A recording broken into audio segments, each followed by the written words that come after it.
గౌరవనీయులు Balamallu sound పెంచమన్ BRS రాష్ట్ర కార్యవర్గ సభ్యులు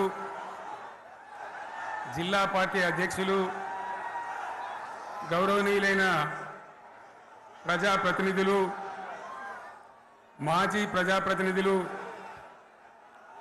లక్షలాదిగా తరలివచ్చిన ప్రియతమ కార్యకర్తలు సైకిళ్ల మీద ఎడ్ల బండ్ల మీద పాదయాత్ర పథికులుగా అనేక పద్ధతుల్లో అనేక ప్రాంతాల నుంచి ఈ సభకు విచ్చేసిన ప్రతి ఒక్కరికి పేరు పేరున వందనం శుభాభివందనం. మీ అందరికీ కూడా తెలంగాణ రజతోత్సవ శుభాకాంక్షలు నేను తెలియజేస్తా ఉన్నాను.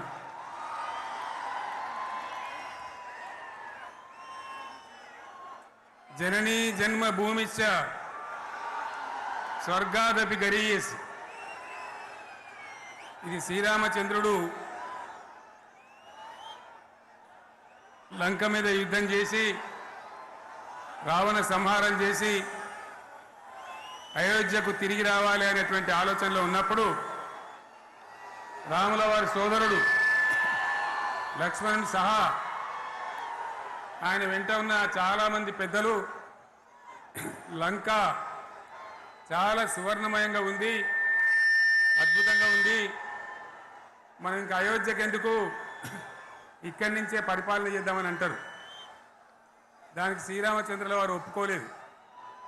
ఆయన చెప్పిన మాట ఏంటంటే, కన్న తల్లిని జన్మభూమిని మించినటువంటి స్వర్గం ఏది కూడా ఉండదు, కాబట్టి మనం అయోధ్యకే తరలిపోవాలని చెప్పి మళ్ళీ అందరిని తీసుకొని అయోధ్యకు రావడం జరిగింది. అదే స్ఫూర్తితోని చాలా గందరగోళ స్థితిలో ఉన్నటువంటి, దిక్కు తోతని స్థితిలో ఉన్నటువంటి, ఆత్మహత్యలకు ఆలవాలమైనటువంటి, వలసలకు నిలయమైనటువంటి ఒక ఘోరమైన ఆపదలో వలసవాదుల విషకవిగిలిలో చిక్కి నలిగిపోతున్న తెలంగాణ రాష్ట్రాన్ని ఎట్టి పరిస్థితుల్లో విముక్తి చేయాలని, స్వరాష్ట్రం సాధించాలని, జననిని జన్మభూమిని మించిన వేరేది లేదని చెప్పి నేను ఒక్కడిగా బయలుదేరి ఆనాడు తెలంగాణ ఉద్యమానికి శ్రీకారం చుట్టడం జరిగింది. 25 ఏళ్ల క్రితం, దయచేసి మీరు గొడవ బంద్ చేయాలి ఏమనుకోవద్దు, సభలో చాలామంది ఉన్నారు, లక్షల మంది ఉన్నారు, మీరు ఆపాలి ప్లీజ్. ఒకటే మాట బంద్ చేయాలి, గొడవ బంద్ చేయాలి, ప్లీజ్ స్టాప్. సో ఆ విధంగా 25 ఏళ్ల నాడు ఎగిరినటువంటి జెండా ఈ గులాబీ జెండా. చాలామంది బంద్ చేయాలి, ఏ బాబు బంద్ చేయాలి బాబు. ఆ రకంగా ఎగిరిన జెండాను ఎందరో అవమానపరిచింది, ఎన్నో మాటలు అన్నారు, ఎగతాళి చేసిండ్రు, అవహేళన చేసిండ్రు, మకలో పుట్టింది ఉబ్బలో పోతుందని చెప్పిండ్రు. కానీ ఈ జెండా మీ అందరి సహకారంతో, అనేక మంది త్యాగాలతోని, వందలాది మంది ప్రాణ బలిదానాలు కూడా చేయడంతో, అనేక ఉద్యమాలతోని యావత్తు తెలంగాణనే ఒక అద్భుతమైనటువంటి ఉద్యమమై ఎగిసిపడి ఒక సమయం ఎట్లా వచ్చింది, ఒక సమయంలో అంటే తెలంగాణ యావత్తు ఒక పక్కన నిల్చొని బరి గీసి బిడ్డ నా తెలంగాణ అక్కడ పెట్టు అని చెప్పి నిలబడ్డటువంటి సందర్భం మనందరం కూడా సృష్టించినాం. తద్వారా మన లక్ష్యం తెలంగాణ రాష్ట్రాన్ని సాధించుకున్నాం. ఆ తదనంతరం ప్రజలు దీవిస్తే 10 సంవత్సరాల పాటు అద్భుతమైనటువంటి దగదగలాడే తెలంగాణ తయారు చేసి అందరూ బిత్తరపోయే విధంగా, ఆశ్చర్యపడే విధంగా బ్రహ్మాండమైన తెలంగాణ నిర్మాణం చేసుకున్నాం. ఆ విధంగా 25 సంవత్సరాల సుదీర్ఘ చరిత్రను ఈరోజు ఈ వరంగల్ గడ్డ మీద మనం జరుపుకుంటా ఉన్నాం, రజతోత్సవ సందర్భంలో జరుపుకుంటా ఉన్నాం. చాలామంది చాలా రకాల ప్రయత్నాలు చేసినారు. ఇక్కడ కూడా ఇప్పుడు కూడా బ్రహ్మాండమైనటువంటి ప్రయత్నాలు చేస్తూ ఉన్నారు. నేను ఒక్కటే మాట చెప్తా ఉన్నా, ఈ గడ్డకు ప్రత్యేకత ఉంది. ఇది రాణి రుద్రమ్మ ఏలిన వీరగడ్డ, సమ్మక్క సారక్కల పోరుగడ్డ, బొమ్మెర పోతన కవితా మాధుర్యం పండించినటువంటి జీవగడ్డ. ఈ వరంగల్ నేలకు నేను వందనం చేస్తా ఉన్నాను. మన అమరవీరులకు శిరస్సు వంచి నివాళులు అర్పిస్తా ఉన్నాను. 1969లో మూగబోయిన తెలంగాణ నినాదానికి తిరిగి జీవం పోసింది ఈ గులాబీ జెండా అని మీ అందరికీ నేను మనవి చేస్తా ఉన్నాను. ప్రజలు పరిపాలన అప్పగిస్తే విధ్వంసమైన తెలంగాణను వికాసం పథంలో నడిపించింది ఈ తెలంగాణ. దానికి కూడా ఈనాటి కరెక్ట్గా 25 ఏళ్ళు నిండుతా ఉన్నాయి. ఆనాడు కొండా లక్ష్మణ్ బాపూజీ గారు ఆశ్రయం ఇస్తే ఏప్రిల్ 27, 2001న జలదృశ్యంలో టీఆర్ఎస్ ఆవిర్భావం తెలంగాణ చరిత్రనే మలుపు తిప్పిన ఒక మహోజ్వల ఘట్టం. పదవుల కోసమో, కులం కోసమో, మతం కోసమో, వ్యక్తుల కోసమో పుట్టలేదు ఈ గులాబీ జెండా. ఇది తెలంగాణ రాష్ట్ర సాధన కోసం పుట్టింది. పదవీ త్యాగాలతోనే మన తెలంగాణ ప్రస్థానం ప్రారంభమయ్యింది. అది ఫలించి మన సొంత రాష్ట్ర కళ కూడా నెరవేరిందని నేను మనవి చేస్తా ఉన్నా.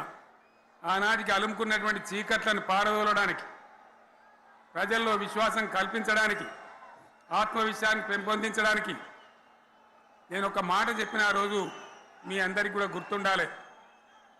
ఉద్యమం నుంచి వెనక్కి మరలితే, ఉద్యమ జెండాను దించితే నన్ను రాళ్లతో కొట్టి చంపండి అని చెప్పి నేను ఉద్యమాన్ని ప్రారంభించిన విషయం మీ అందరికీ కూడా తెలుసు. ఆ తదనంతరం జరిగినటువంటి స్థానిక పంచాయతీ ఎన్నికల్లో, ఆ తదనంతరం జరిగినటువంటి సిద్దిపేట ఉప ఎన్నికలో ప్రజలు బ్రహ్మాండంగా ప్రాణం పోసి ఊపిరిలిదితే అద్భుతంగా ఉద్యమం ముందుకు పురోగమించిన విషయం మనకు తెలుసు. 60 ఏళ్ల సమైక్య పాలనలో తెలంగాణది ఎంత గోస, ఎంత దుఃఖం, ఎంత వేదన, ఎంత హింస, ఎంత అణిచివేత చూసినామో మనందరికీ కూడా బాగా తెలుసు. గోదావరి కృష్ణనీళ్ళు దక్కకుండా తరలిపోతే తల్లి సనుబాలకు నోచని పిల్లల్లాగా తెలంగాణ బిడ్డలు రోధించారు. కరువుల కాటకాలకు గురయ్యారు. అర్ధరాత్రి కరెంట్లు పెట్టబోయి పాములు గుట్టి, తేలు గుట్టి చాలా భయంకరంగా అనాథల్లాగా చనిపోయినారు. ఆ రకంగా జరుగుతూ ఉంటే ఇక్కడ ఉన్నటువంటి ఆనాడు కాంగ్రెస్లో, టీడీపీలో ఉన్నటువంటి నాయకులు పదవుల కోసం పెదవులు మూసిండ్రు తప్ప ఏనాడు నోరు తీసి కొట్టాడలేదు. గులాబీ జెండా ఎగిరేదాకా కనీసం తెలంగాణ సోయిని కూడా ప్రదర్శించలేకపోయినారు. మీ అందరికీ తెలుసు, తెలంగాణ కోసం అవసరమైన ప్రతి సందర్భంలో పదవులు త్యాగం చేసిన వాళ్ళు బీఆర్ఎస్ బిడ్డలు అని చెప్పి నేను గర్వంగా మనవి చేస్తా ఉన్నా. కానీ పదవుల కోసం తెలంగాణను ఆగం చేసిన వాళ్ళు ఆనాడు ఉన్నటువంటి కాంగ్రెస్ నాయకులు అని చెప్పి కూడా నేను మనవి చేస్తా ఉన్నా. చంద్రబాబు నాయుడు ఆనాడు ముఖ్యమంత్రిగా ఉండి ఎంత ఘోరమంటే హైదరాబాద్ నడిబొడ్డున ఉండే తెలంగాణ గడ్డలో ఉండేటువంటి రాజధానిలో మన శాసనసభలో తెలంగాణ పదాన్ని నిషేధించినాడు. తెలంగాణ అనవద్దని స్పీకర్ ద్వారా రూలింగ్ ఇప్పించినారు. ఇదే జిల్లాకు చెందినటువంటి ప్రణయ్ భాస్కర్ గారు ఆ రోజు ఎమ్మెల్యేగా శాసనసభలో తెలంగాణ అంటే అది నేరమైనట్టుగా పరిగణించి తెలంగాణ పదాన్ని నిషేధించేటువంటి ప్రయత్నం చేసినారు. మిత్రులారా, మీకు అందరికీ చరిత్ర తెలుసు. ఆనాడైనా, ఏనాడైనా, ఈవెన్ ఈనాడైనా తెలంగాణకు విలన్ నంబర్ 1 కాంగ్రెస్ పార్టీ అని మనవి చేస్తా ఉన్నా. మనందరికీ కూడా తెలుసు ఆ విషయం. తెలంగాణ హైదరాబాద్ స్టేట్ పేరుతో ఉన్ననాడు ప్రజలు వద్దంటుంటే కూడా బలవంతంగా తెలంగాణను ఆంధ్రాతో కలిపిన వాళ్ళే. ఏందా బాబు, ఏందా పనిలేదా? రెడ్డి ఎవరెవలాడు పోండి, మీరు మీకేం పనిలేదావా? ఈ 10 మంది కాదు కదా, సభ అంతా ఉంది కదా, ఉండండి, కామ్ ఉండండి, డిస్టర్బ్ చేయదు మీరు. అట్లా బలవంతంగా ఆనాడు ఆంధ్రలో విలీనం చేసింది కాంగ్రెస్ పార్టీ, జవహర్లాల్ నెహ్రూ. 69లో ఉద్యమం వస్తే 400 మంది తెలంగాణ బిడ్డలను పిట్టల్లాగా కాల్చి చంపింది ఇందిరాగాంధీ ప్రభుత్వం, ఆనాడు ఉన్నటువంటి కాంగ్రెస్ పరిపాలన. మళ్ళీ 2001 నుంచి మనం విజృంభిస్తే నంగనాచిలాగా ఇదే కాంగ్రెస్ వచ్చి మన బలాన్ని మన ఊపును చూసి పొత్తు పెట్టుకొని తెలంగాణ ఇస్తామని నమ్మబలికి మనతో పొత్తు పెట్టుకున్నది కూడా మీరు చూసినారు. మళ్ళా ఎగ్గొట్టే ప్రయత్నం చేసినారు. 14 ఏళ్ళు ఏడిపించినారు. అది మీ అందరికి తెలుసు. వాళ్ళు ఎట్టెట్లా చేస్తూ ఉంటే వాళ్ళ మోసాన్ని కప్పేయడానికి నేను ఇదే జయశంకర్ పార్లమెంట్లో ప్రతిపక్షాలని కాంగ్రెస్ గొంతు పట్టుకుంటే అప్పుడు దిగివచ్చి తెలంగాణ కోసం ప్రకటన చేసిన విషయం మీకు తెలుసు. మళ్ళీ ప్రకటన వెనక్కి తీసుకొని మళ్ళా వెనుకకు పోయినారు. ఆ తర్వాత సకల జనుల సమ్మె కావచ్చు, జనుల సమ్మె కావచ్చు, సాగర హారాలు కావచ్చు, వంట వార్పులు కావచ్చు, అనేక రూపాలలో విజృంభించి మళ్ళీ భయంకరమైన పోరాటం చేసినాం. మళ్ళీ 3 ఏళ్ల తర్వాత వాళ్లకు రాజకీయ అవసరం ఏర్పడి ఆనాడు వచ్చి మళ్ళీ తెలంగాణ ఇస్తామని ప్రకటించి వాళ్ళకి ఇష్టం లేకపోయినా తెలంగాణ సృష్టించినటువంటి ఆ సుడిగాడుపులుగా తట్టుకోలేమని భయపడి తెలంగాణ ఇచ్చిన విషయం కూడా మీకు తెలుసు. తదనంతరం ప్రజలు మనకు అధికారం ఇచ్చినారు. దాన్ని మనం ఏదో అధికారం అనుభవించడానికి తీసుకోలే, బాధ్యతగా తీసుకున్నాం. ఎంత బ్రహ్మాండంగా పనిచేసినాం. రాష్ట్రాన్ని మన చేతిలో పెడితే ఎక్కడున్న తెలంగాణను ఎక్కడ తీసుకొని పోయినాం. అనేక రంగాలలో please please please please please ఒకటే మాట. ఏ బాబు ఇక్కడ నేను మాట్లాడుతున్నా, అక్కడ మీరు మాట్లాడుతున్నా. మీకు ఏమైనా అర్థం ఉన్నదా? ఏది అర్థం కావాలి ప్రజలకు? ఏం పని లేదావా? ఇదేం పద్ధతి? మీరు పార్టీ కార్యకర్తలేనా? సైలెన్స్ ఉండండి. అంతమంది నన్ను లక్షల మంది మీరు 10 మంది ఏందా ఇక్కడ? 10 నిమిషాలు సైలెంట్గా ఉండలేరా? చివరిలో బాగా చెప్తాం, స్లోగా అద్భుతంగా దుంకుదాం, స్టే ఎత్తు దుంకుదాం. మీరు బాధ్యత చూడాల్సింది ఏంటంటే మీరు అరవడం బంద్ చేయండి. ఇంతమంది ఉన్నారు. ఏం సీఎం పని లేదా నీకు? మళ్ళీ అందరు ఇళ్ళకి చేరుకోవద్దా? క్షేమంగా పోవద్దా? ఎక్కడెక్కడి నుంచో దూరం నుంచి ఎక్కిన వాళ్ళు ఉన్నారు.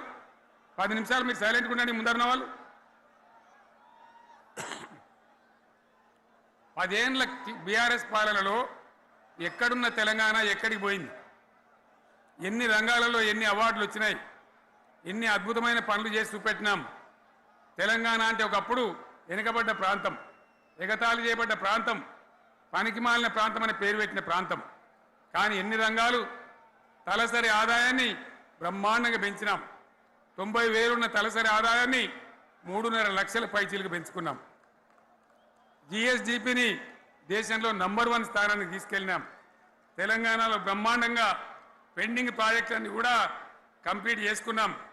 కల్వకుర్తి కావచ్చు, నెట్టెంపాడు కావచ్చు, భీమా కావచ్చు, ఎల్లంపల్లి కావచ్చు, మిడిమానేరు కావచ్చు, అక్కడ మేఘాల మీద పనిచేసి దాన్ని అంతా కూడా కంప్లీట్ చేసి ఒక్క పాలమూరు జిల్లాలోనే 10 లక్షల ఎకరాలకు సాగునీళ్ళు ఇచ్చుకున్నాం. బ్రహ్మాండమైనటువంటి ఇరిగేషన్ ప్రాజెక్టులు కంప్లీట్ చేసుకున్నాం. 3.5 లక్షల టన్నుల వడ్లు పండించే స్థాయికి తెలంగాణను తీసుకొని పోయినాం.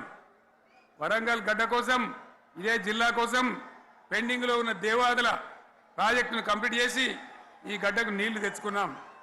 3 ఏళ్లలో కాళేశ్వరం ప్రాజెక్టు కట్టుకున్నాం. వాగుల మీద, వంకల మీద చెక్ డ్యాములు కట్టుకున్నాం. మిషన్ కాకతీయ పేరు మీద చెరువులన్నిటి పూడికలు తీసుకున్నాం. ఒక అద్భుతమైన తెలంగాణను తయారు చేసుకున్నాం. పడావు భూములన్నీ పంట పొలాలుగా మార్చుకున్నాం. ఆనాడు బీఆర్ఎస్ పాలనలో చెరువుల నిండా జలరాశులు, రైతుల కళ్ళాల నిండా ధాన్య రాశులతోని బ్రహ్మాండంగా తెలంగాణ అద్భుతంగా పురోగమించిన విషయం మీకు తెలుసు. పంజాబ్ను తలదన్నే పంటలు పండించిన విషయం కూడా మీ అందరికీ తెలుసు అని నేను మనవి చేస్తా ఉన్నా. రైతు కష్టమేందో నాకు తెలుసు.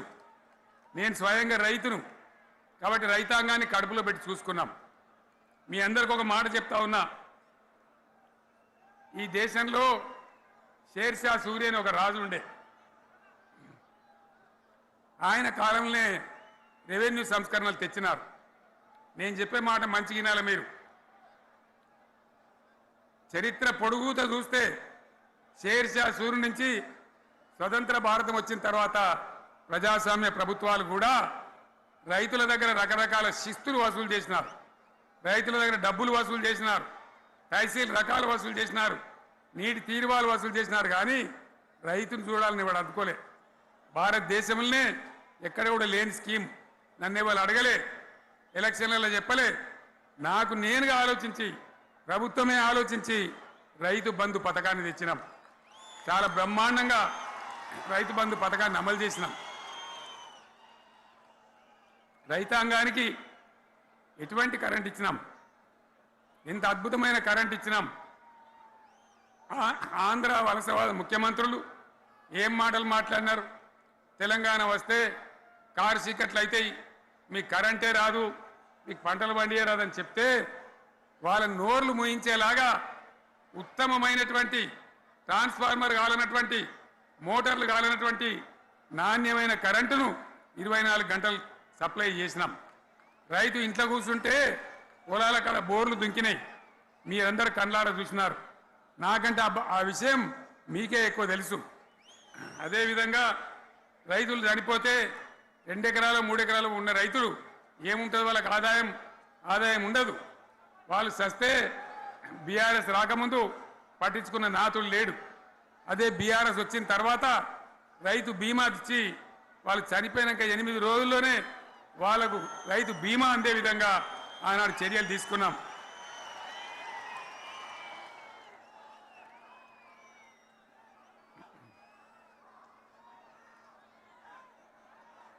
పైసలు ఎంత మంచిగా వచ్చేది, రైతు బంధు డబ్బులు ఏ విధంగా వచ్చేది.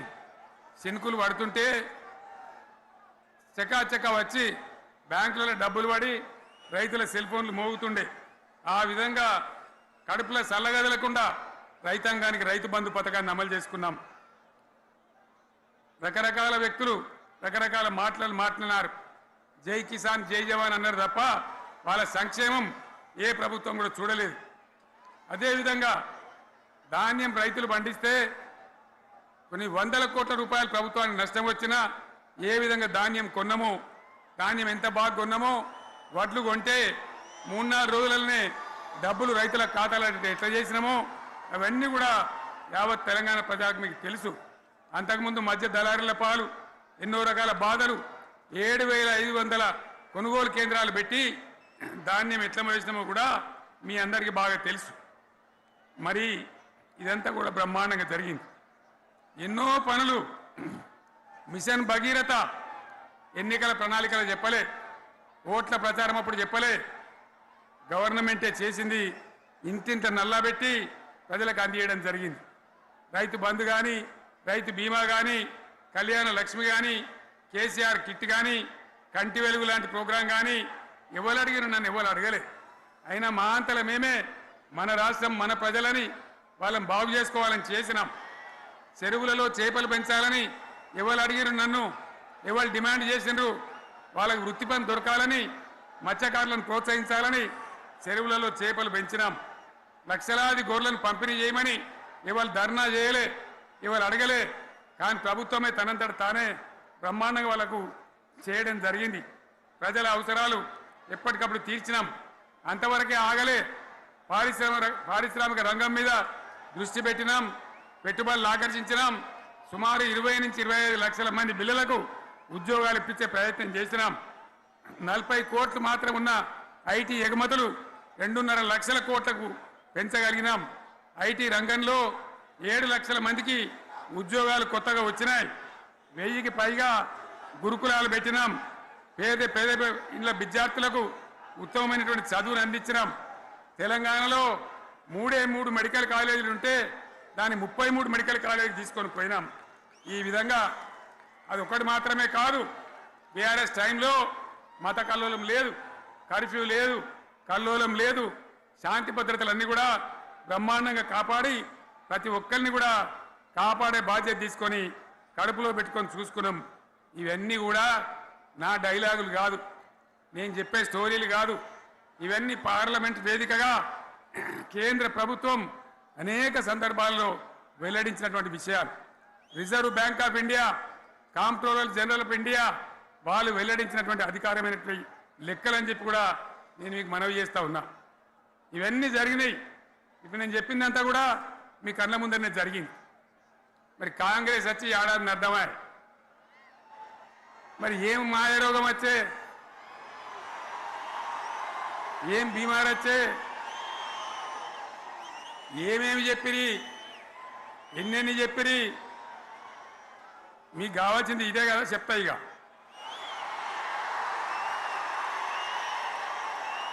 వాళ్ళ కథ చెప్పే ముందు మన కథ కూడా చెప్పాలి కదా.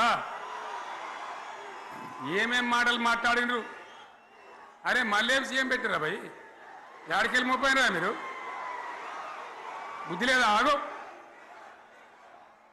ఏమైనా లుబాబీ ఆగు, వద్దంటే మళ్ళీ ఏందండి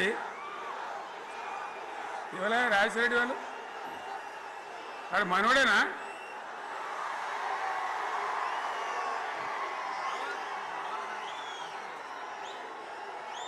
ఎన్నెన్ని మాటలు చెప్పిరి, వరుస బట్టి గోల్మాల్ దింపుట్ల కాంగ్రెస్ను మించిన వాళ్ళు లేడు, అబద్ధాలు చెప్పుట్ల కాంగ్రెస్ను మించిన వాళ్ళు లేడు. ఎన్ని చెప్పిరి, ఇక్కడ ఉన్నోళ్ళు జాలరని ఉన్న గాంధీలు లేని గాంధీలు డూప్లికేట్ గాంధీలు అంతా ఢిల్లీకి వెళ్ళి కూడా దిగిరి, చప్పట్లు కొట్టి డాన్సులు చేసి స్టేజీల మీద. ఒకటి చెప్పిండ్రా, ఏమిత్తాడా కేసీఆర్ రైతు బంధు 10,000 ఇస్తాడు, మేము 15 ఇస్తాం చెప్పిండ్రా? చెప్పిండ్రా లేదా? చెప్పిండ్రా? ఈచుడు ఇచ్చుడు కాదు, చెప్పిండ్రా? 10,000కు 15,000 ఇస్తామని అన్నారా? కేసీఆర్ పెన్షన్లు 2,000 ఇస్తాడు, మేము 4,000 ఇస్తాం చెప్పిండ్రా? ఇంకేం చెప్పిండ్రు?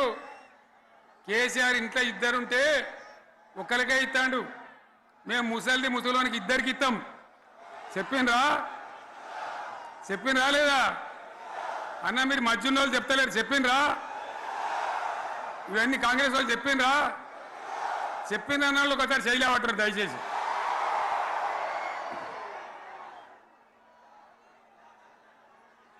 దివ్యాంగులకు కేసీఆర్ 4,000 ఇస్తాడు పెన్షను, మేము 6,000 ఇస్తామని అన్నారా? ఇక చదువుకునే ఆడిపోరగాళ్ళకు స్కూటీలు కొనిస్తామని కొనిచ్చారా? అన్నారైతే అన్నారు కదా. విద్యార్థులకేమో విద్యా కార్డు ఇస్తామని, 5 లక్షల గ్యారంటీ కార్డు, బ్యాంక్ కార్డు ఇస్తామని. ఇట్లా ఎన్ని మాటలు చెప్పారు. ఇక ఉరుకురి ఒకరినికోడు ఉరుకురి 2 లక్షల లోన్ తెచ్చుకొని డిసెంబర్ 9 నాడే కథం, ఒక కలంపోడుతోనే కథం అన్నరా? అన్నరా? మరి చేసిండ్రా? చెయ్యలే.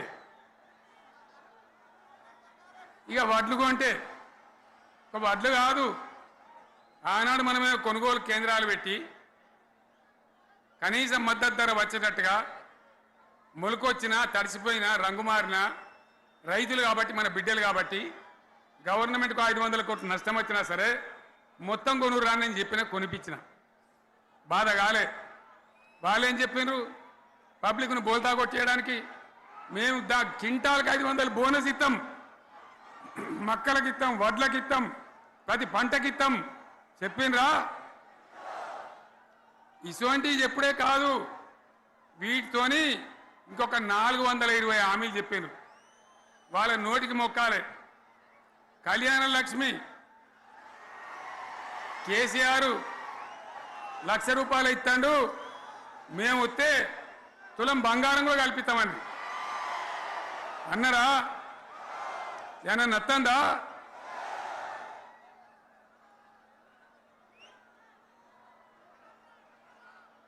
ఇక హామీలు ఇచ్చుడు కాదు, పెద్ద పెద్ద బుక్కులు వంచి ఊరూరికి వంచారు. సిగ్గులేక ఊళ్ళ పంట తిరిగి బాండ్ పేపర్లు రాసిచ్చారు, బాండ్ పేపర్లు ఇంటికి తిరిగిండ్రు. చెప్పిండ్రా? చాలా మంది అడిగిండ్రు.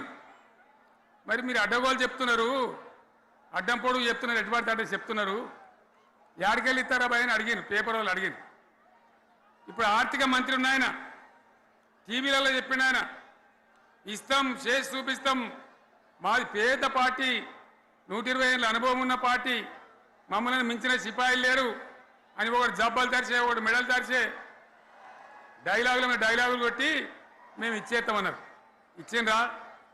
ఇయ్యలే. రుణమాఫీ చేయలే. మధ్యలో పార్లమెంట్ ఎలక్షన్ వచ్చినాయి. అప్పుడు నాకు కాలు ఇరిగింది, మెంటుకుంటున్నాం, మళ్ళీ నేను బయలుదేరిన. ఆ దెబ్బకి ఏం చేసిండ్రు, తెలంగాణలో ఎన్ని దేవుళ్ళు ఉన్నాయో అన్ని దేవుళ్ళ మీద ఒట్లు పెట్టుకున్నారు. పెట్టిండ్రా? బహిరంగ సభలలో ఆడిడ కూడా కాదు. ఇన్ని మాటలు చెప్పి ప్రజల్ని ఏమార్చింది. ఒక ఉచిత బస్ అని పెడితే అది జుట్లు పట్టుకొని కొట్టుకుంటానికి మనకత్తాను తప్ప ఏమనికి ఉపయోగపడ్డది లేదు. ఆ మహిళలే అంటారు మాకు ఎందుక ఉచిత బస్, దరిద్రం, మాకు అవసరమే లేదు అంటాను. అటువంటి ఒక్క పథకం పెట్టి ఇక ఇప్పుడు మళ్ళీ పెద్ద నోరు పెట్టుకొని వాళ్ళే మాట్లాడతారు. అంటే అంటే మాట్లాడతారు, అబద్ధాలు చెప్తారు. మాట్లాడితే బీఆర్ఎస్ వాళ్ళ మీద నింద, మాట్లాడితే కేసీఆర్ మీద నింద. ఇది ఒక అలవాటు చేసుకొని ఎవరికి నోరుంటే వాంతే లెక్క అనే పద్ధతిలో అడ్డమైన మాటలు మాట్లాడుతూ చాలా ఘోరంగా మోసం చేస్తూ ఉన్నారు. ఎట్లున్నదంటే కాంగ్రెస్ వాళ్ళు చెప్పింది, చాలా సిపాయిలం, మా అంత సిపాయి లేడంటే జనం నమ్మితిమి, ఆశపడ్డాం కదా, నమ్మి బోల్తా పడ్డాం కదా, గల్లంత అయినాం కదా.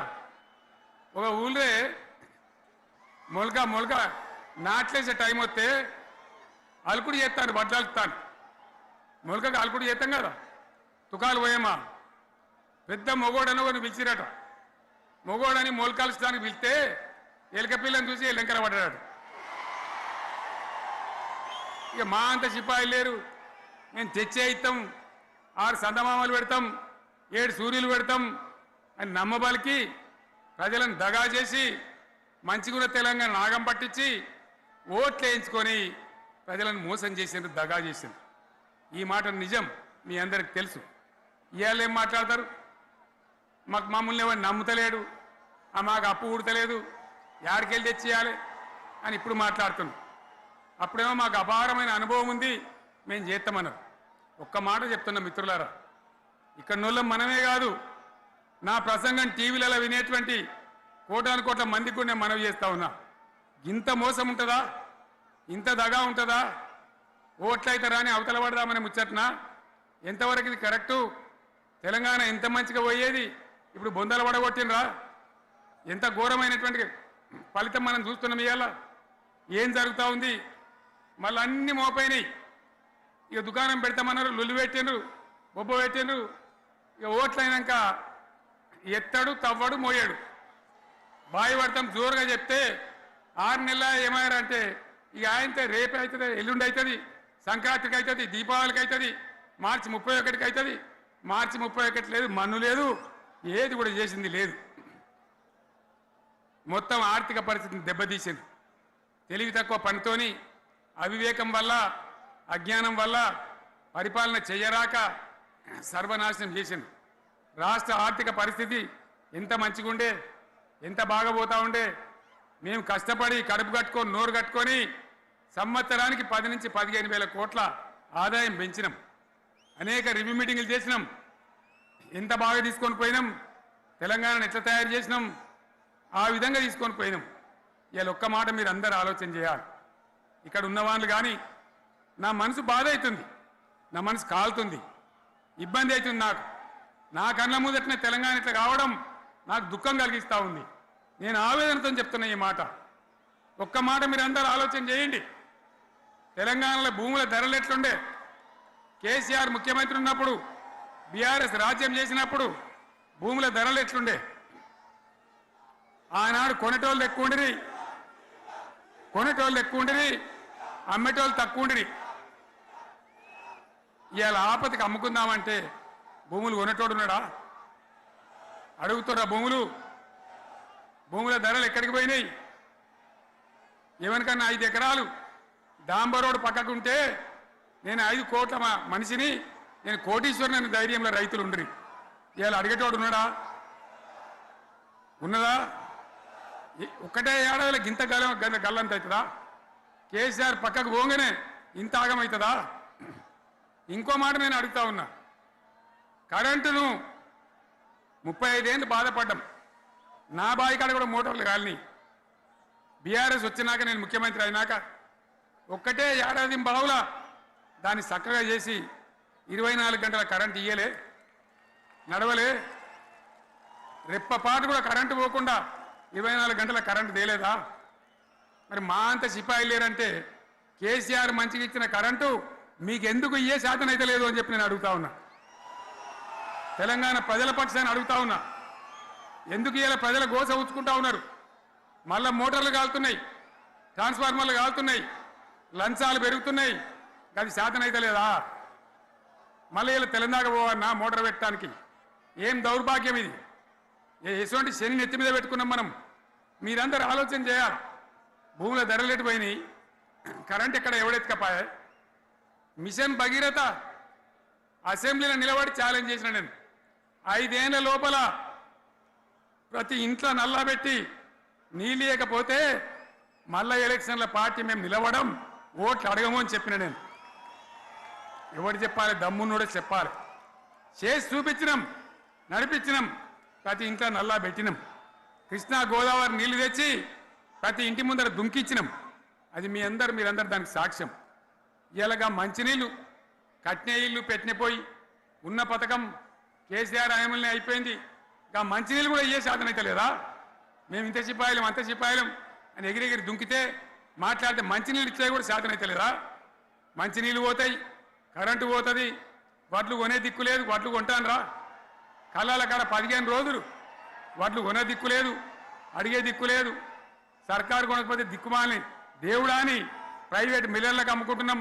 మళ్ళీ అక్కడ దళారీలు, అక్కడ దోపిడీ, మళ్ళీ రైతాంగం దోపిడీకి గురవుతున్నది. మళ్ళీ 2014 కంటే ముందటి పరిస్థితులు వస్తూ ఉన్నాయి. ఆ విధంగా ఎందుకు జరుగుతూ ఉంది? ఇది ఎవరి అసమర్థత? కాంగ్రెస్ ప్రభుత్వం యొక్క అసమర్థత కాదా? ఈ కాంగ్రెస్ కాటేయడం కాదా? నేను ఒక్కటే మాట మిమ్మల్ని కోరుతా ఉన్నా, ప్రజలకు నేను అడుగుతా ఉన్నా. పేదలు గుడిసెలు వేసుకుంటారు, ప్రభుత్వ జాగాలలో పాపం తెలిసి తెలియక కొన్ని వేసుకుంటారు. బీఆర్ఎస్ గవర్నమెంట్లో హైదరాబాద్తో సహా వరంగల్తో సహా అనేక పట్టణాలలో అనేక ప్రాంతాలలో రాష్ట్ర వ్యాప్తంగా లక్షలాది మందికి మేము పట్టాలు ఇచ్చినాం.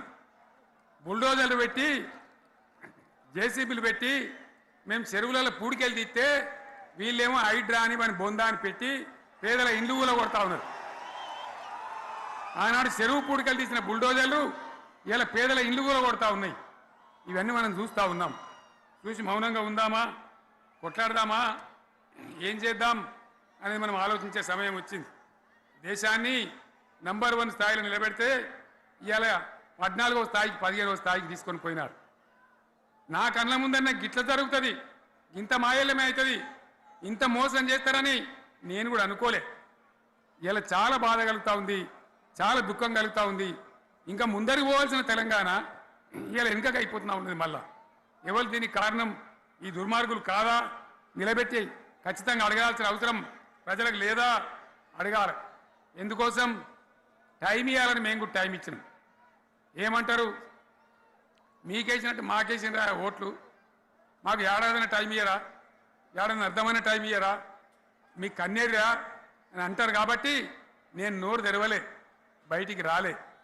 కృష్ణా జలాల మీద గడబడి జరిగితే ఒక్కసారి అక్కడ నాయకులు తీరకపోతే నల్లగొండలో పోయి ఒక గర్జన చేసి వచ్చినా కానీ నేను ఎక్కడ బయటికి రాలే, మాట్లాడలే. కానీ ఏడాది అర్థం అయిపోయింది, ఇంకేం పాడైంది? పువ్వు పుట్టంగానే పరిమళిస్తుంది అన్నట్టు ప్రభుత్వం కథ తెలియదా? ఇంకేమున్నా వీళ్ళకి టైం ఎక్కడిది? వీళ్ళు ఏం చేస్తారు? చివరి 6 నెలలు అయితే ఎలక్షన్ అయినారు. వీనికి ఉన్న టైమే 2.5 ఏళ్ళు. ఈ 2.5 ఏళ్ళలో వీళ్ళు చేస్తారు, మనం బతికి ముందర పడతామా? అందుకోసం ప్రజానీకం, మేధావులు, తెలంగాణ ప్రజలు దయచేసి అందరూ ఆలోచన చేయాలి. ప్రతి వాళ్ళు కూడా ఆలోచన చేసి దీనికి పరిష్కారం ఏందో కనుక్కోవాలి. మేధావితో పనిచేయాలి, ఆవేశంతో కాదు. ఆవేశంతో మనం నినాదాలు ఇస్తే కాదు, ముళ్ళును ముళ్ళుతోనే తీయాల. యాడ ఓడగొడుతున్నామో గాన్నే వెతకాలి, ఎక్కడ జారిపోయిందో ఆన్నే మళ్ళీ దొరకబట్టాలి. ఆ నైపుణ్యం, ఆ స్థాయి ఇలా రావాలి. మళ్ళీ ఇప్పుడు ఏం చేస్తారు?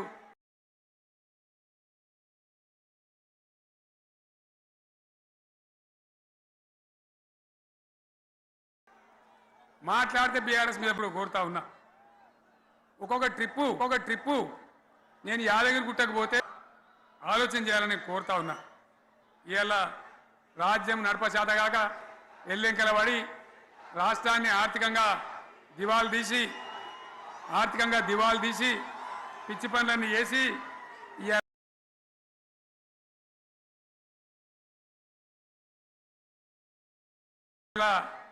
అడ్డం పొడుగు మాట్లాడుతూ ఉన్నారు. అన్ని రంగాలలో ఫెయిల్ అయిపోయింది. ఏ ఒక్క ఈ హుస్నాబాద్లో ఇప్పుడు నేను రాగా చూసుకుంటూ వచ్చిన ఆనాడు కష్టపడి ఈ హరీష్ రావు ఇరిగేషన్ మంత్రిగా ఉన్నప్పుడు ఇలా గౌరెల్లి ప్రాజెక్టు కట్టినాం. 90% పూర్తయింది. గౌరెల్లి ఇరిగేషన్ ప్రాజెక్టు ప్రజలకు సంజాయించి భూములు తీసుకొని ఆనాడు తిరిగి 90% పూర్తి చేసినాం. ఏడాది అర్థమైతే తట్టడి మన్ను తీస్తాను రా. పాలమూరు పథకం 80% కంప్లీట్ అయింది. ఎందుకు దాన్ని పెండింగ్లో పెడుతున్నారు? ఎందుకు దాన్ని పూర్తి చేస్తలేరు? ఈ విధంగా చిన్న మాట, చాలా చిన్న మాట. కేసీఆర్ కిట్టు పెట్టినాం, లక్షాధికారుల కోసం పెట్టినాం, కోటీశ్వర్ల కోసం పెట్టినాం. ఎవరి కోసం పెట్టినాం కేసీఆర్ కిట్టు? పేద ప్రజల కోసం, గ్రామీణ ప్రాంతాల్లో ఉండేటువంటి పేద ప్రజల కోసం పెట్టినాం. ఆడపిల్లంటే 13,000 ఇచ్చినాం, మగపిల్లగానికైతే 12,000 రూపాయలు ఇచ్చినాం. ఆ వాహనాలు పెట్టి, అమ్మఒడి వాహనాలు పెట్టి వాళ్ళని తీసుకెళ్ళి ప్రసవాలు చేయించి వాళ్ళకి మందులు ఇచ్చి ఫ్రీగా ఉచితంగా చేసి బ్రహ్మాండంగా ప్రసవం చేయించి మళ్ళీ ఇంటికాడ దించినాం. గది బంద్ చేస్తారా ఎవరన్నా? ఎందుకు బంద్ చేయాలి? ముఖ్యమంత్రులుగా పనిచేసే వాళ్ళకు గాంభీర్యం ఉండాలి, ధైర్యం ఉండాలి. రాజశేఖర్ రెడ్డి అనే ముఖ్యమంత్రి ఉండే, నేను చెప్తా ఉన్నా మీ ముందు ఇయ్యాల. ఆయన ఆరోగ్యశ్రీ అని ఒక పథకం తెచ్చిండు. నేను ముఖ్యమంత్రి అయిన తర్వాత అడిగిన, హెల్త్ డిపార్ట్మెంట్ని పిలిచి అడిగిన, ఇది ఏం పథకమయ్యా బాగుందా అంటే, సార్ మంచిగుంది, ప్రజలకు లాభం అవుతుందని చెప్పింది. నేను చెప్పిన ఆ పథకాన్ని అట్లే పెట్టండి, ఆ పథకాన్ని మార్చకండి, ఆ పథకం అట్లే ఉండాలని చెప్పిన. అక్కడ చెప్పడం కాదు, నేను అసెంబ్లీలో చెప్పిన, ఇది మా స్కీమ్ కాదు, కాంగ్రెస్ గవర్నమెంట్ ప్రారంభించింది, దాని పేరు కూడా మేము మారుస్తలేం, కానీ కొనసాగించాలని చెప్పినాం, కొనసాగించినాం. అది మీ అందరికి తెలుసు. ఇలా వీళ్ళు కేసీఆర్ ఆనవాళ్ళు లేకుండా చేస్తాం, కేసీఆర్ ముచ్చట లేకుండా చేస్తారా? ఇవాళ మనం కూడా సభ పెట్టుకుంటే ఎన్ని అడ్డంకులు దానికి. ప్రైవేట్ స్కూళ్ళు బస్సులు ఇస్తే వాళ్ళకు నోటీసులు ఇవ్వడం, అడుగడుగున ఆర్టీఏ అధికారులను పెట్టి పోలీసులను పెట్టి ట్రాఫిక్లు జామ్ చేయడం. ఇప్పుడు కూడా సభకు రావాల్సిన వాళ్ళు 1,50,000 మంది బయటనే ఆగిపోయింది. ఇటు హనుమకొండ దిక్కు, అటు హుజరాబాద్ దిక్కు, ఇటు సిద్దిపేట దిక్కు 3 రోడ్ల మీద కూడా జాములున్నాయి. నేను అడిగిన నాయకులు ఏందే అంటే, ఇబ్బంది అవుతుంది సార్, రానిత్తలేరు, మధ్యలో ఇబ్బందులు కలిగిస్తున్నారు, కొన్ని లారీలు తెచ్చి అడ్డం పెట్టాను పనికిమాలని అని చెప్పి జామ్ అయిపోయి అక్కడనే ఆగిపోయింది. నేను అన్న ఇంకో అర్ధగంట ఆగి మాట్లాడదామంటే మా వాళ్ళంతా ఉండి, లేదు మనోళ్ళు దూరం పోవాలి, ఇక రానోళ్ళు ఎట్లా అందరూ మనం మాట్లాడి సభ ముగించాలని చెప్తే నేను వేదిక మీదకి వచ్చిన. ఇన్ని అడ్డంకులు, ఇంత కడుపు ఆపుతారా? బీఆర్ఎస్ సభలను ఆపుతారా? ఈ ప్రపంచనాన్ని ఎవడాపుతాడు? ఆగబడితే ఆగుతుందా? నేను ఒక్క మాట పోలీసు మిత్రులకు మనవి చేస్తా ఉన్నా. ప్రజాస్వామ్యంలో ప్రజలకు అడిగే హక్కు ఉంటుంది, తప్పకుండా అడుగుతారు ప్రజలు. ఈ అడిగే హక్కును సోషల్ మీడియాలో బీఆర్ఎస్కు సోషల్ మీడియా వారియర్స్ ఉన్నారు, వాళ్ళు బ్రహ్మాండంగా పనిచేస్తున్నారు, ఖచ్చితంగా అడుగుతున్నారు ప్రజల తరఫున. ఇంత అన్యాయం జరుగుతుంటే చూడలేక సోషల్ మీడియాలో పనిచేసే తెలంగాణ బిడ్డలు ఇది ఏమన్యాయమే ఎట్లా అని చెప్పి ప్రభుత్వాన్ని ప్రశ్నిస్తూ ఉన్నారు, ప్రజలకు మద్దతుగా నిలబడతా ఉన్నారు. వాళ్ళ మీద కేసులు, వాళ్ళని పట్టుకపోవడు. పోలీస్ సోదరులను నేను అడుగుతా ఉన్నా, మీరెందుకు దునుకులాడుతుండ్రే? మీకేమక్కడ వచ్చింది? మీకు ఒక్కటి చెప్తున్నా నేను, గ్యారంటీగా పోలీసు మిత్రులారా, ఇవాళ పోయి రాత్రి మీ డైరీలలో రాసుకోండి, మీ డైరీలలో రాసి పెట్టుకోండి. 100కు 100% ఇలా తెలంగాణ చెలరేగిన పరిస్థితికి మళ్ళా వచ్చేది బీఆర్ఎస్ గవర్నమెంటే. అది ఎవడు కూడా ఆపలేడు. అది ఎవరి తరం కాదు, ఎవరి వశం కాదు. మీకు తెలియదా? మీరు పోలీసు ఉద్యోగాలు చేస్తున్నారు, మీరు చదువుకోలేదా? మీకు కూడా విజ్ఞానం ఉంది కదా? వీళ్ళు దొంగ వాగ్దానాలు చేయలేదా? ప్రజలను మోసం చేయలేదా? ప్రజాస్వామ్యంలో ప్రజలకు అడిగే హక్కు లేదా? మీరెందుకు కేసులు పెడుతున్నారు? నాకు అర్థం కాదు. మీరెందుకు దునుకులాడుతున్నారు? మీరెందుకు బలైతారు? రేపు మీకు రాజకీయాలు ఎందుకు? మీ డ్యూటీ మీరు చేయండి. మేము బీఆర్ఎస్ ఎప్పుడు శాసనాన్ని ఉల్లంఘించాం, చట్టాలను ఉల్లంఘించాం. అయినా నేను ఒక్క మాట మళ్ళీ చెప్తా ఉన్నా, మీకు ఆల్రెడీ చెప్తా ఉన్నారు పార్టీ నుంచి, ఎక్కడ ఎవరిని మీ మీద అన్యాయం కేసులు పెట్టినా మన టీఆర్ఎస్ లీగల్ సెల్ వీరులు ఉన్నారు, మీరు భయపడే అవసరం లేదు. న్యాయస్థానాలని అక్కడ పోరాటం చేద్దాం. మీకు అండగా కేసీఆర్ ఉంటాడు, బీఆర్ఎస్ ఉంటుంది, అందరం ఉంటాం. ఇక ఈడికెళ్ళి నేను కూడా ఊకోను, నేను బయలుదేరతా. యాందాకైనా మంచిదే. ఎవరెవరి సంగతి ఏందో, ఎవరైనా లెక్కేందో అన్ని కూడా లెక్కలు తీద్దామని మనవి చేస్తా ఉన్నా. ఈ రకంగా మనం ముందు పోవాలి. ఒక్క మాటలను ఉన్నదా? ఇవాళ ఈ ప్రభుత్వం, ఈ కాంగ్రెస్ నయవంచక ప్రభుత్వం సంక్షేమంలో ఫెయిల్, మంచినీళ్ళలో ఫెయిల్, పొలాలకు నీళ్ళు ఇవ్వడంలో, సాగు నీళ్ళలో ఫెయిల్, కరెంటు సరఫరాలో ఫెయిల్, రైతు బంధులో ఫెయిల్, విత్తనాలు ఎరువులు సరఫరాలో ఫెయిలేనా? ధాన్యం కొనుగోళ్లలో ఫెయిల్, పల్లెలు పట్టణాల అభివృద్ధిలో ఫెయిల్, భూముల ధరలు పెంచడంలో ఫెయిల్. మరి దేంట్లో పాస్ అయిండు? ఎటుపడితే అటు ఒర్రుడు, దేవుళ్ళ మీద ఒట్లు పెట్టుడు, అబద్ధ వాగ్దానాలు చేసుడు.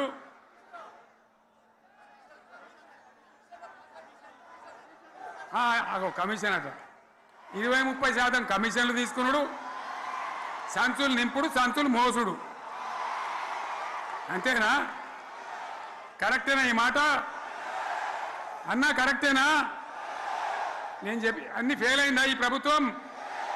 నిజమైతే ఒకసారి చేతులు లేవటరు దయచేసి. స్టేజ్ మీద లేవటరా? ఫెయిలేనా?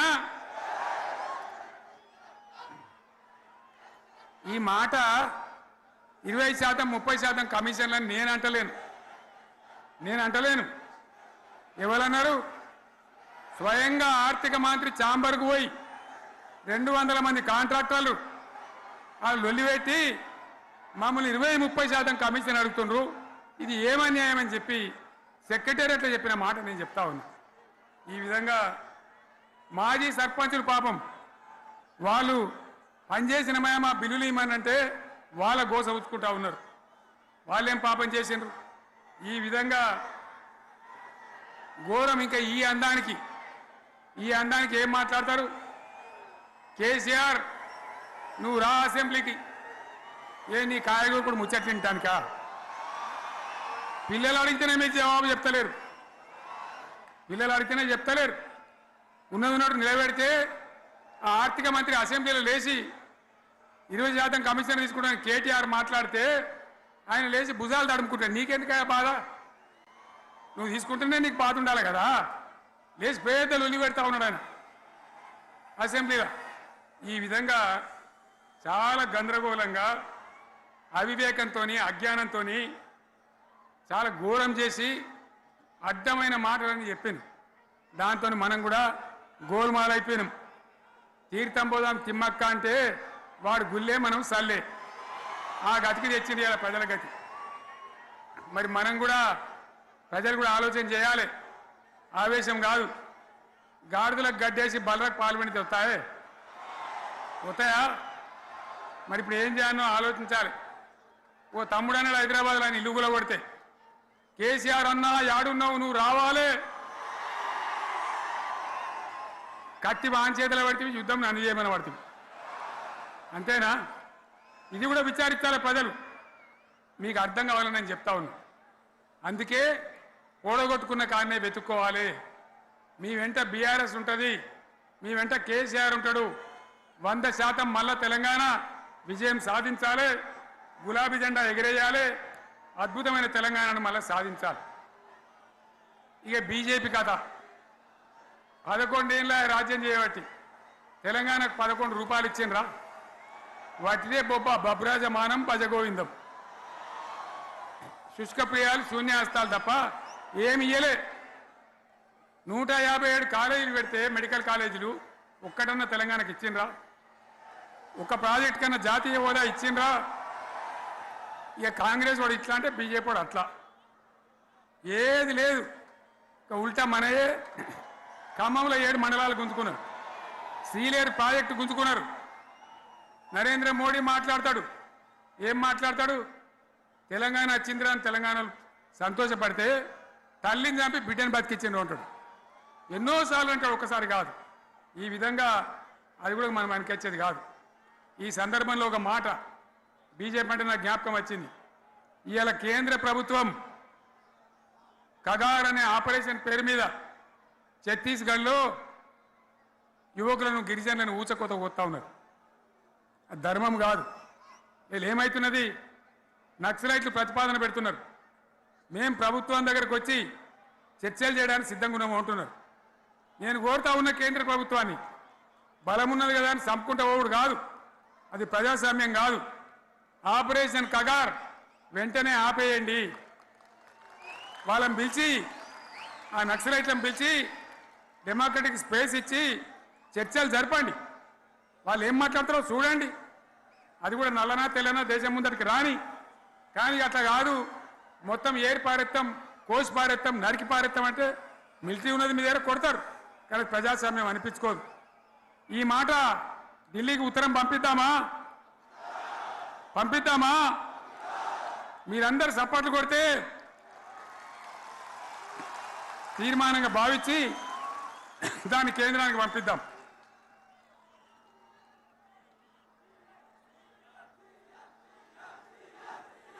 ఇక్కడ 30 ఈ సందర్భంలో ఈ రజతోత్సవ వేళ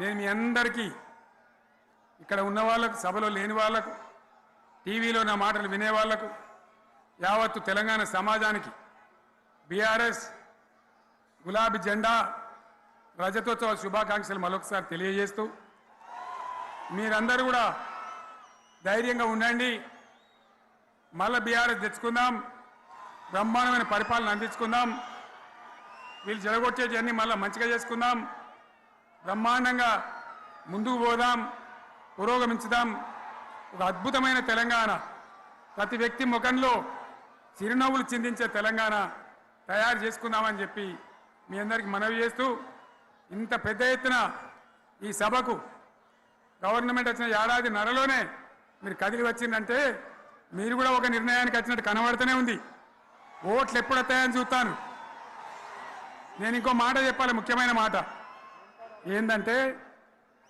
వీళ్ళు అక్కడిక్కడ ఎందుకైనా మీరు లేచొచ్చిండ్రు ఫోటోల కోసం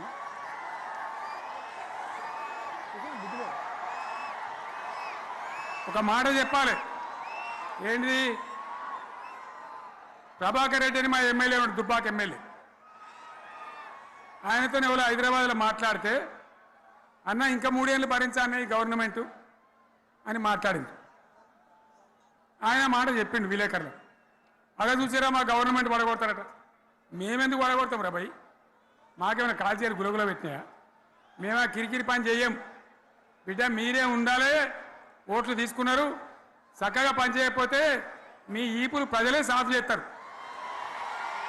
అంతే కదా మేము పడగొట్టాం మీ గవర్నమెంట్ పడగొట్టాం ఎందుకంటే మీ సంగతి ఏందో మా సంగతి ఏందో ప్రజలకు పూర్తిగా అర్థం కావాలి గులాబీ సైనికులకు నాది ఒక్కటే మాట మనం ఏనాడు మనం పుట్టిందే పదవులు త్యాగం చేసి పుట్టిందే రాష్ట్ర సాధన కోసం స్వార్థం కోసం మనం పనిచేయలే మీ అందరి నాయకులను కార్యకర్తలను నేను కోరేది ఒకటే తెలంగాణ సమాజం అద్భుతంగా పురోగమించేదాకా మనం పనిచేస్తూనే ఉండాలి గవర్నమెంట్లో ఉన్నా ప్రతిపక్షంలో ఉన్నా ప్రజల పక్షాన ఉండాలి ప్రజలకు అండగా ఉండాలి ప్రజల సమస్యల మీద పోరాటం చేయాలి వాళ్ళకు అండదండలుగా ఉంటూ పురోగమించాలి అదే మన కర్తవ్యం అందులోనే మనకు అన్ని పదవులు వస్తాయి. అది పెద్ద ఇష్యూ కాదు. ఎన్ని వేల మంది మనోళ్ళు ఎంత బ్రహ్మాండంగా ముందుకొచ్చారు. కాబట్టి మీరందరూ కూడా ఆ విధంగా రావాలి. లాస్ట్ మాట, ఈ సభ నిర్వహించినటువంటి మిత్రులు పోచంపల్లి శ్రీనివాసరెడ్డి గారికి, వినయ్ భాస్కర్ గారికి, పెద్ది సుదర్శన్ రెడ్డి గారికి, రవీంద్రరావు ఎమ్మెల్సీ గారికి, వారికి నేను ధన్యవాదాలు చెప్తా ఉన్నా. ఇక్కడ భూములు ఇచ్చి బ్రహ్మాండంగా ఆదరించిన ఈ ఎల్కతుర్తి చుట్టుపక్కల గ్రామాల ప్రజలకు కూడా, రైతులకు కూడా నేను ధన్యవాదాలు తెలియజేస్తా ఉన్నా. ఈ రజతోత్సవ శుభాకాంక్షలు మీ అందరికీ మరొకసారి తెలియజేస్తూ నేను మీరు సెలవు తీసుకుంటా ఉన్నా. జై తెలంగాణ, జై తెలంగాణ, జై తెలంగాణ. ధన్యవాదాలు. ఇక ఇప్పుడు లొలిపెట్టరా పై, బాగా లొలిపెట్టారు.